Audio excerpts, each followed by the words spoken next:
Bonjour Patricia, Bonjour Anne, bonjour à tous. bonjour à tous. Alors on se retrouve aujourd'hui pour une séquence dans la série des Pourquoi comment et on va aborder un thème ô combien passionnant, un sujet donc passionnant et d'actualité que je trouve assez peu finalement abordé dans les milieux spirituels et je le regrette. Donc on va parler des énergies négatives et des attaques énergétiques. Alors cette vidéo fait suite en fait à celle Les énergies, oui. ouais, celle sur les énergies. Donc on vous invite à regarder cette vidéo-là. Peut-être ça vous aidera à suivre celle-ci. Qui est plus positif, donc vaut mieux commencer par positif. Alors, ce grand sujet. Souvent dans les milieux spirituels, en tout cas moi ce que j'en vois, ce que j'en entends, c'est que quand on aborde cette question-là, on parle souvent de vampirisme énergétique ou d'attaques psychiques. Et ces attaques pourraient venir par exemple de ce qu'on appelle les portails organiques, portails organiques qui seraient donc des personnes sans âme et qui seraient pour objectif de nous voler notre énergie. On parle aussi de diverses forces occultes, d'entités sombres, etc. Je sais que toi, c'est pas la façon dont tu vois tout à fait les choses. Comment tu peux aborder ça, toi? Euh, alors déjà, par rapport au portail organique, c'est pas un terme qui, moi, par exemple, va me parler. Euh, Moi, dans ma façon de percevoir les choses dans le subtil, il va y avoir ce qui est vivant, ce qui est en fin de compte dans l'ordre de la création, on va dire ça comme ça. Et pour moi, ben, il y a aussi des choses qui ont été construites par des plans un peu plus cachés, par du coup ceux que j'appelle ceux qui sont dans la corruption, qui pour moi va à l'encontre du vivant, donc j'appelle ça moi du non-vivant.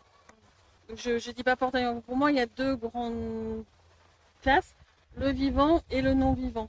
Et à partir du moment où on a beaucoup de non-vivants en soi, mais c'est quelque chose qui peut évoluer pour moi au cours de l'incarnation, euh, et ben à partir du moment où on en a beaucoup, ils prennent le dessus. Et dans ce cas-là, je pense, en tous les cas, c'est comme ça que j'interprète, que c'est quand on a une majorité de non-vivants, entre guillemets, ce serait des portails organiques que les autres appellent.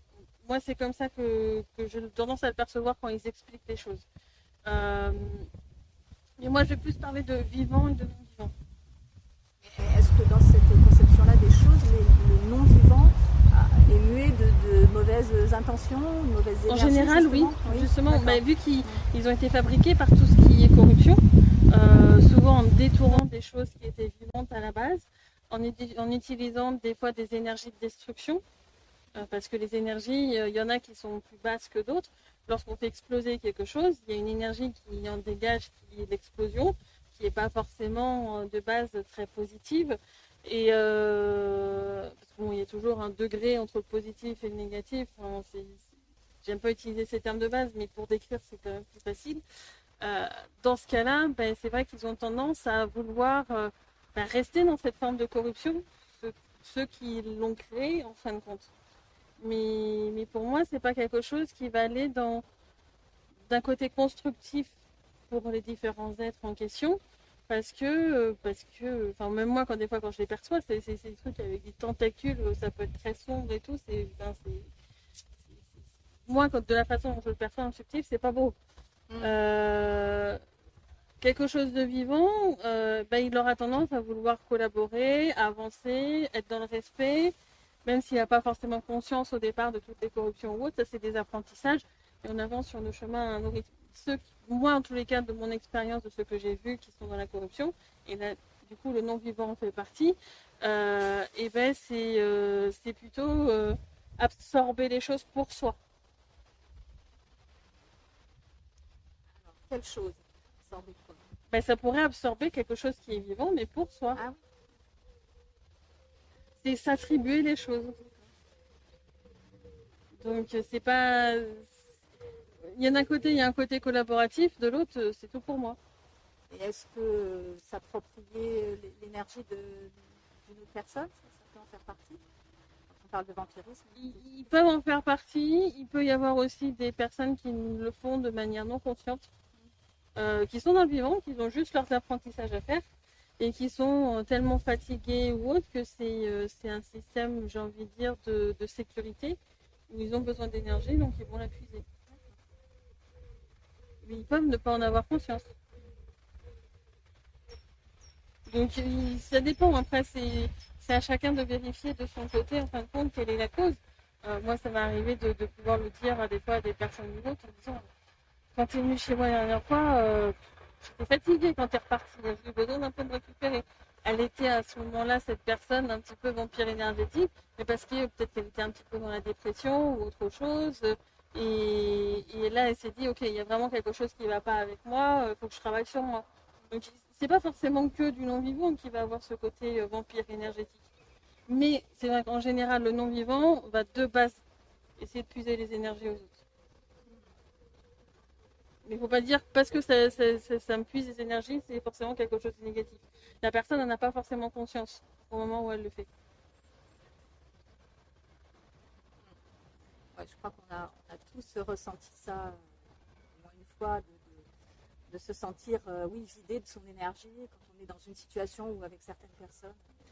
Il peut y avoir aussi, chose toute bête, quand quelqu'un se met en colère, la plupart des personnes ne savent pas gérer leur colère, ne savent pas ce qui se passe dans le subtil quand ils sont en colère. Quand ils se mettent à crier, ils lancent plein de projectiles, de flèches et autre chose.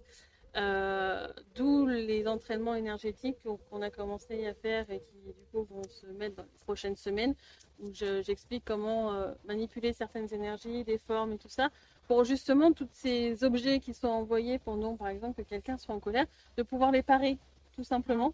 Parce que quand il y a des flèches qui nous arrivent, et ben, elles vont trouver notre aura, vont trouver nos différents êtres multidimensionnels et à ce moment-là, ben, ça nous fatigue parce que ben, l'énergie va fuiter à travers ça. Donc du coup, ben, il y a aussi besoin de savoir parer ce genre de choses. Donc là, ben, ça passe par un apprentissage énergétique que certains vont faire automatiquement quand ils sont petits, pendant la nuit, dans le subtil, etc. Et il y en a beaucoup qui en fait n'apprennent jamais à le faire. Donc du coup, les vidéos vont être là par rapport pour ça, pour aider à apprendre à se défendre. Donc oui, il y aura plusieurs vidéos sur cette partie protection parce que c'est vraiment important. Alors néanmoins, moi, c'est ce que je te disais tout à l'heure, j'ai entendu dans le milieu spirituel, j'ai entendu dire plusieurs fois que se protéger, c'est aussi nourrir la peur d'être attaqué. Oui, ce que je trouve dommage dans cette phrase-là, c'est qu'on va dire, ben, si en fin de compte, je vais me mettre, moi, je vais penser d'abord à moi, parce que se protéger, c'est d'abord penser à soi. Donc ça veut dire aussi s'aimer soi, parce que quand on pense à soi, on s'aime. Et ben dans ce cas-là, si je le fais, ça veut dire que j'ai une peur. Ben, j'ai envie de dire, vaut mieux la sécurité et dire, au cas où je sais me protéger, et si j'en ai besoin, je sais l'utiliser. Si j'en ai pas besoin, ben, je ne l'utiliserai pas, c'est pas problématique. Mais autant savoir se protéger s'il y a besoin. Parce que dire tout de suite, c'est une peur, ah ben ça c'est bien, parce que ceux qui vont t'attaquer, dire, ouais, mais en fait tu fais ça parce que t'as peur de moi, etc., ou je sais pas quoi, tu vois, enfin, ça pourrait arriver dans une conversation, non mais là il faut que je me protège parce que tu me puisses trop d'énergie et tout ça. Ah oui, donc en fait t'as peur de moi ou machin chose. Il y en a qui vont en profiter de ce genre de phrase pour en fin de compte dire, non mais il faut que tu arrêtes de te protéger, et puis comme ça ils vont pouvoir engranger tout ce qu'ils veulent. À un moment donné, c'est se respecter soi, d'apprendre à se protéger. Et il y a, par rapport, pour se protéger, ce que je disais avec l'exercice énergétique, il y a faire appel à la justice licite, parce que ça aussi, c'est important de dire, ah ben ça m'a pas l'air juste ce qui m'est arrivé.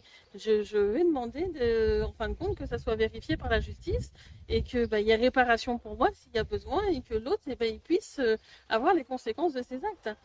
Pourquoi attendre que la personne décède ou autre, de type karma qu'on entend parler ou autre? Non, on devrait pouvoir à chaque instant dire ça c'est pas normal et demander la justice licite à ce moment-là.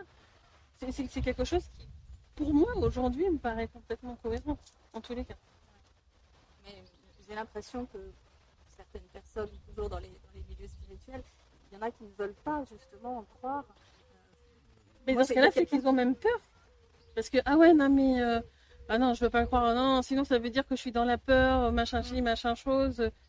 Ben ouais, mais ça veut dire que tu as peur de te protéger, tu as peur de quoi? Parce que qu'est-ce que ça fait d'apprendre à se protéger. Moi, il y a une médium qui m'a dit un jour, ah mais moi, de toute façon, je n'y crois pas aux forces obscures et tout ça, donc je ne serai jamais attaquée. Je sais que je capte en même temps le truc. Hein. Je peux comprendre la phrase. Pour être honnête, je vais dire que d'une certaine manière, quelqu'un qui y croit, qui va trop se focaliser dessus, peut finir par l'attirer. Donc, d'une certaine manière, de ce côté-là, il peut y avoir une sorte de justesse. Par contre, si à un moment donné, quelqu'un qui cherche à attaquer ou à se récupérer des énergies ou autre se rend compte que cette personne ne sait pas se protéger, ah bah, va faire mon coco, je vais pouvoir me régaler. Pour les côtoyer depuis un petit moment, je le vois très régulièrement, ce genre de choses. Et la personne ne saura pas se protéger pour autant. Donc en fait, ce qu'il faut, c'est trouver le juste milieu. Apprendre à se protéger, mais lâcher prise, ne pas être dans l'obstination de je vais être tout le temps attaqué, je vais être attaqué. C'est juste réagir au moment où il y a quelque chose qui ne nous paraît pas juste, savoir réagir si jamais on est attaqué, mais pas en faire une obstination. Si on en fait une obstination, on va s'attirer. Le juste milieu est très mince. Mais il y en a qui vont profiter de dire ah ouais, non mais là, en fin de compte, c'est que tu as peur. Donc là, ils vont générer la peur chez la personne, de dire ah ouais, non mais moi, faut pas que j'ai peur parce que je suis dans l'amour ou j'ai que des bonnes énergies. Si je suis dans la peur, ça va baisser mes vibrations ou autre. C'est pas une question d'avoir peur. C'est une question de s'aimer soi et de se respecter soi. C'est très bien de le voir comme ça. C'est vrai que ça change la perspective. Merci. Alors, une attaque énergétique, ça se présente comment? Il y a tellement de façons différentes, Ouais. mais oui, à quoi ça ressemble? Comment on sait qu'on est attaqué? Et est-ce qu'il y a des personnes qui subissent plus que d'autres des attaques? Alors, pour moi, il y en a qui subissent plus que d'autres des attaques, de ce que j'ai pu voir, oui. Après, pour moi, tout le monde est attaqué sans forcément s'en rendre compte. Moi, aujourd'hui, à chaque fois que j'ai même un petit fourmillement dans mon corps, je vais tout de suite aller voir ce qui se passe et en général, c'est qu'il y a une attaque. Si j'ai une pointe de douleur quelque part, en général, c'est qu'il y a une attaque. Je n'ai pas souvenir depuis que j'ai vraiment la capacité de voir sur côté multidimensionnel, d'avoir eu une sensation physique désagréable qui n'était pas une attaque. Donc pour moi, en fait, de base, moi, ça m'est même arrivé où je pouvais me balader quelque part et en fait, on pourrait dire j'ai fait un faux mouvement, je suis tombée. Et ben, sauf que moi, quand mes perceptions ont augmenté, ben, j'ai senti quelqu'un me pousser dans le subtil. Donc, où ça m'est arrivé, puis de pousser juste ma rotule pour me déséquilibrer. D'où des fois, quand tu me vois me balader avec toi à des endroits un peu plus risqués, je vérifie bien mes pieds, et puis après j'y vais. Parce que j'ai été poussée bon nombre de fois. Donc, les attaques, ça prend plein de formes. Donc là, le fait d'être poussé, ça peut être, moi j'ai eu à vraiment faire beaucoup de tri à l'intérieur de mon être. Donc ça, voir la vidéo sur les parties d'être, pour moi, il y a plein d'êtres qui viennent travailler dans mon être et ces êtres-là, normalement, ils sont supposés travailler avec nous. Ils passent un contrat pour qu'on avance tous ensemble sur nos chemins. Mais il y en a certains qui ont peut-être une mauvaise intention. Et moi, j'en avais dans mon être qui avait une mauvaise intention et qui pouvait m'attaquer de l'intérieur. Donc j'ai dû affirmer le fait que je voulais être dans le respect, que je voulais que tous les actes que je fasse soient dans le respect, en respect des lois licites, en respect de tout le monde. Et que s'il y a des parties d'être du coup qui n'étaient pas en accord avec ça, ils passaient en justice. Et dans ce cas-là, après, je fais un appel d'offres pour que d'autres viennent.